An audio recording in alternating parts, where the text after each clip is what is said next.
Let's read this rubbish. Woman who claims she took Prince Harry's virginity finally breaks silence. In his book, all these news stories are pretty much just an advert for Harry's fornicated with some woman. Harry only lasted 5 minutes, claims older woman who took his virginity.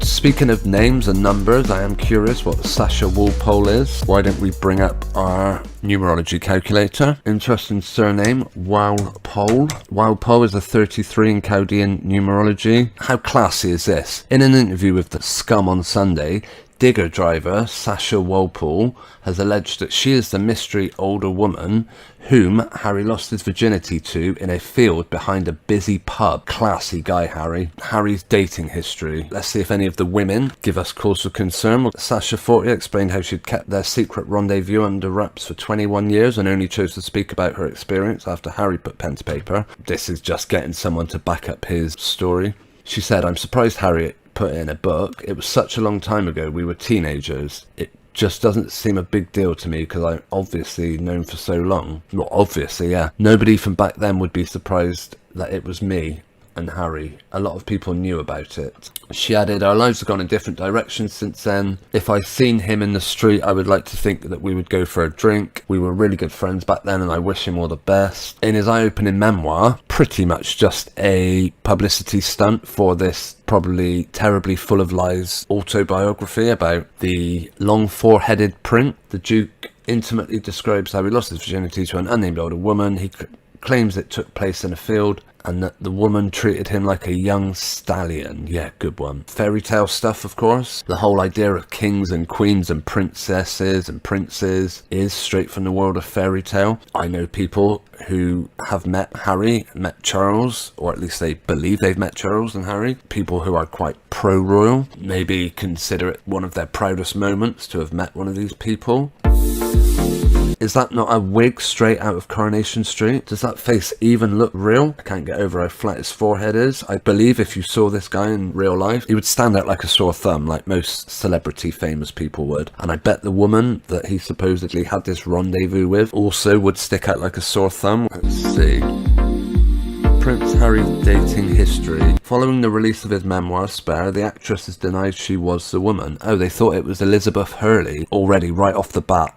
Right, you might think she looked perfectly fine here. We do get another shot of her in a minute though, where just looks like a freaking man in a dress. Look at those shoulders. Surely no one's buying that, are they? People could say shoulder pads, I guess. Big jaw, big forehead. Whereas Harry's forehead lacks any slope, hers has got it going on in droves. Rumours started as Elizabeth had a home in Gloucestershire at that time, but she set the record straight in an interview with the Scumday Times.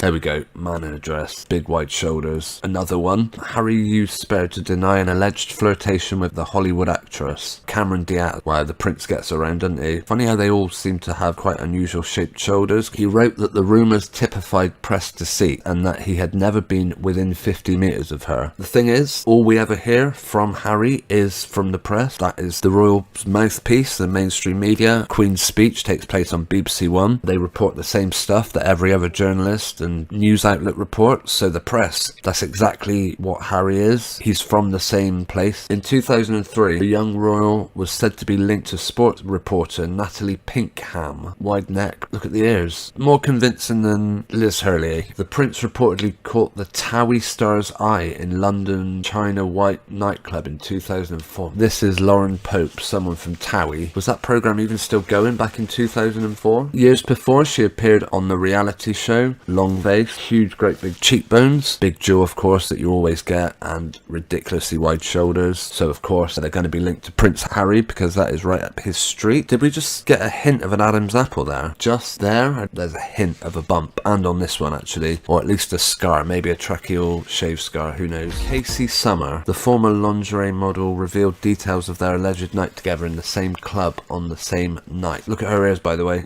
check those ears out. That is one for the scrapbook. Does that look natural to you? I also will point out they also seem to have facial hair. An ex-girlfriend of comedian Russell Brand, well that says it all. Casey told the Mail online that the princely encounter stand up on the back of her neck. He must be such a guy. I wonder if he takes his fake hair off, made the hair stand up. What she means is he took his wig off and stood it up on the night counter. Well, that person's probably wearing a wig as well, to be honest. Chelsea Davy. Prince Harry's longest relationship remains with his ex-girlfriend Chelsea Davy. After an on-off romance, things sadly came to an end in 2011. She doesn't look particularly masculine. Again, strange ears. Harry's spotted the press. Yeah, good one. Every picture you see of Harry is staged for the camera. They're all staged, I think. Is that a tracheal shave scar, or is it just a crease you get in the neck? Actually, compared to the neck, her head seems very small, like the jaw's possibly been taken away. This is Catherine O'Mahony, typical TV Hollywood personality with a massive jaw once again, wide cheekbones, the forehead, maybe they've done something to that to make it look less sloping. She was 34 and he was 21 at the time, makes 55 a jaw number, and they met at a trendy bar in London before moving on to Eclipse nightclub in South Kensington. Are they not just promoting these clubs? Her teeth don't look very straight in that image, by the way. Fake teeth, maybe? She kind of looks like Ulrika Jonsson a bit as well. Astrid Harbord. Need I say more? Just take a look at that face. And the shoulders, of course. Kate Middleton's close friend was briefly linked to Harry, apparently. Caroline Flack there. This very masculine head. Those teeth look completely fake. They just don't look particularly natural. Looks like her teeth have just been probably underneath that. The ear sort of looks rubbery as well. I made a video on this person, just how fake their baby looked. Looks like she's holding a doll. On her Instagram account, blatantly a doll. Again, very strange proportions. That is not a natural face. I don't care what you say. That person has either had a load of plasticine and rubber stuck on their face, or they've had implants, some sort of severe Botox to give their face a completely unnatural shape. Again, one for the scrapbook. I will release this scrapbook one day. The Celebrity Freak Show.